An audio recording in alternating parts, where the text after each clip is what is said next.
Namaskar. Welcome to Honest Astrology YouTube channel, and today I'm going to talk about my personal favorite Shani placement, Shani in the 11th house. Now, in my view, 11th is the most important house in terms of material success, gains, and wish fulfillment. And Shani in this house works like a wish fulfilling genie.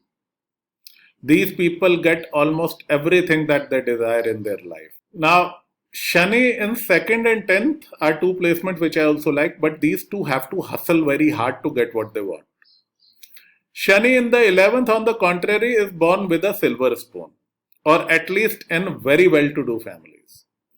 And even if their parents are not so financially comfortable, after their birth, the parents start to make significant progress.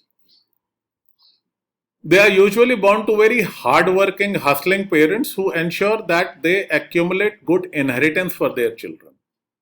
I am yet to come across a poor man with Shani in the 11th house.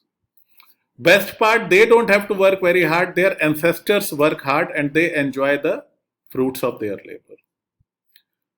My theory is that these people have worked really hard in the past lives and they have given a lot of donations and everything. That is why in this life, they don't have to work very hard for almost anything. They are very well provided for since the time of their birth.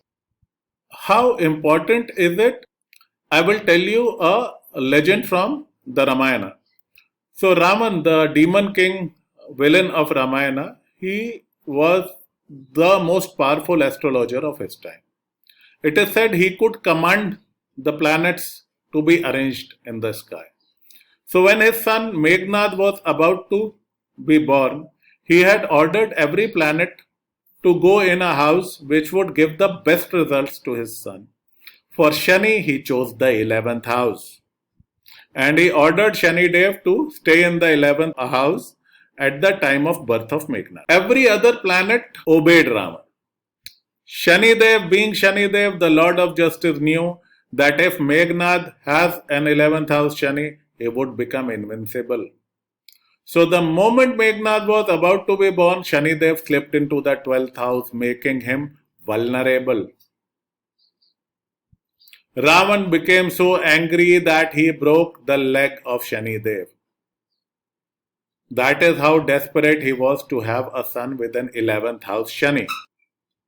Now, apart from financial growth and wish fulfillment, these people have a very easy and comfortable life. They don't have to hustle. Remember, Shani is the planet of hustle. So until unless the rest of the chart is very, very bad, 11th house Shani, I've seen fabulous lives. The only downside of this placement are two. One, they can have some delay in childbirth. And I'm saying delay, I'm not saying denial. Second thing, and I've said this in every Shani video, the house of Shani, you always seek approval of the house of Shani. So 11th house Shani, people seek approval of their peer group, of their friend circle. So 10th house Shani has to lead. 11th house Shani has to belong. So these people can get into peer pressure very quickly.